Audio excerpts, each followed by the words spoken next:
আজকে ছেলেদেরকে বলবো সম্পর্ক করার ক্ষেত্রে দুই ধরনের মেয়েদেরকে এড়িয়ে চলবেন। এই দুই ধরনের মেয়ে সম্পর্কের ক্ষেত্রে একদম রেড ফ্ল্যাগ। প্রথমটি হচ্ছে লোভী মেয়ে। এই লোভী মেয়েরা কখনো নিজেরাও শান্তিতে থাকতে পারে না এবং আপনাকেও কখনো শান্তিতে থাকতে দেবে না। কারণ ওই একটাই, ওই লোভী মেয়েদের চাহিদার কোনো শেষ নাই। একের পর এক তাদের চাহিদাটা শুধু বেড়েই যায় পর্যায়ক্রমে। আর ওই লোভী মেয়ে আপনাকে একটা ছেলেকে কখনোই শির দ্বারা সোজা করে দাঁড়াতে দেয় না।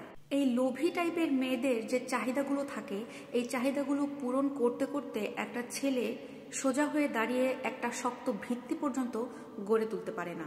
ফিনান্সিয়াল দিক থেকেও সেই ছেলেটা স্ট্রং হতে পারে না। এমনকি মানসিক যে একটা শান্তি, সেই মানসিক দিক থেকেও সে কোনো শান্তিতে থাকতে পারে না। এই লোভী টাইপের মেয়েগুলোই সম্পর্কের ক্ষেত্রে একদম পুরোপুরি রেড ফ্ল্যাগ। আমি জানি আমার ভিডিও দেখে আমার কথা যদি কোনো মেয়েরা শুনে, তাহলে অবশ্যই কিছু কিছু আপু বা কিছু কিছু বোন আমার উপর রাগান্বিত হবেন, আমাকে ভুল বুঝতে পারেন। মনে মনে হয়তো অনেক মেয়ে আমাকে গালিও দিবে বা কমেন্ট বক্সে ঝড়ও উঠবে গালির। কিন্তু কি করব, এটা ট্রু ফ্যাক্ট, কিছু করার নেই, বাস্তব শুনতে হবে কথা। ধরেন আপনার সামর্থ্য আছে আপনার শখের নারীকে 5,000 টাকা দামের একটা শাড়ি গিফট করার, কিন্তু আপনার শখের নারীর চাহিদা সেই 20-30 হাজার টাকার শাড়ি বা লেহেঙ্গার উপরে। কিংবা ধরেন আপনি আপনার শখের নারীকে বা আপনার স্ত্রীকে কক্সবাজার পর্যন্ত ঘুরে নিয়ে আসার সামর্থ্য রাখেন, কিন্তু আপনার শখের নারী বা আপনার স্ত্রীর চাহিদা গিয়ে আছে সুইজারল্যান্ড কিংবা সিঙ্গাপুরে ঘুরতে যাওয়ার। তাহলে প্রতিদিন রেস্টুরেন্টে খেতে যাইতে চাচ্ছে, কিংবা প্রতিদিনই কসমেটিক্স, শাড়ি, চুড়ি, গহনা ইত্যাদি চাহিদা তার এসেই থাকছে। আর আপনি যদি আপনার স্ত্রীর বা আপনার শখের নারীর এই চাহিদাগুলো পূরণ করতে না পারেন, তাহলে আপনাকে কখনো মানসিকভাবে শান্তিতে সে থাকতে দিবে না, কখনো দিবে না। তখন দেখবেন কি আপনার সাথে সম্পর্কের মধ্যে সবসময় একটা কলহ বেঁধে থাকবে তার। কারণ তার সব সুখ, তার সব চাহিদা ওই চাকচিক্যের মধ্যে, ওই জিনিসপত্রগুলোর মধ্যে, ওই চাহিদার মধ্যে। আপনার মধ্যে কোনো কিছু সীমাবদ্ধ তার থাকে না বা থাকবেও না।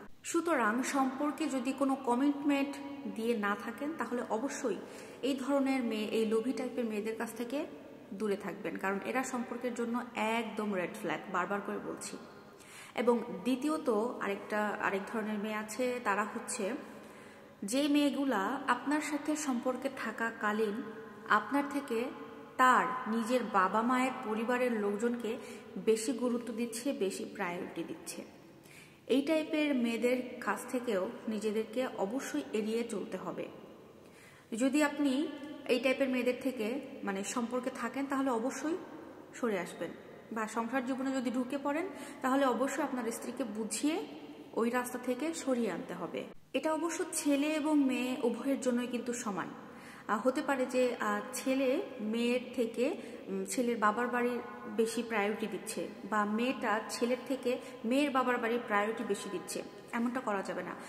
দুজন যখন একসাথে সংসারে এসে যৌথ একটা সংসার তৈরি করছেন, যৌথ একটা সংসার বা সম্পর্ক তৈরি করছেন, সেই ক্ষেত্রে এসে কিন্তু অবশ্যই সেই যৌথ মানুষ দুজনকেই দুজনের প্রায়োরিটি বেশি দিতে হবে। কখনোই উচিত না আপনি আপনার হাজবেন্ডকে ছেড়ে আপনার বাবার বাড়িকে বেশি প্রায়োরিটি দেবেন, কিংবা আপনারও উচিত না যে আপনি আপনার স্ত্রীকে রেখে আপনার বাবার বাড়ির লোকজনকে বেশি প্রায়োরিটি দিবেন। সো এগুলো এড়িয়ে চলতে হবে। এই ধরনের কাজ যাদের মধ্যে আছে তাদেরকে এড়িয়ে চলবেন, এবং নিজের মধ্যে থাকলে অবশ্যই সেটা থেকে বেরিয়ে আসবেন। তাই আরো একবার বলছি, যে মেয়েটা আপনার সংসারে এসে আপনার সংসারের থেকে তার বাবার বাড়িতে বেশি প্রায়োরিটি দিচ্ছে, বাবার বাড়ির লোকজনকে বেশি প্রায়োরিটি দিচ্ছে, সেই মেয়েটা আপনার সংসারের জন্য, আপনার জীবনের জন্য একদম টোটালি রেড ফ্ল্যাগ। লাস্টে একটাই কথা, এই দুই ধরনের মেয়েদের থেকে সবসময় ছেলেরা এড়িয়ে চলবেন, এড়িয়ে থাকবেন। ইনশাল্লাহ জীবনে ভালো কিছু পাবেন।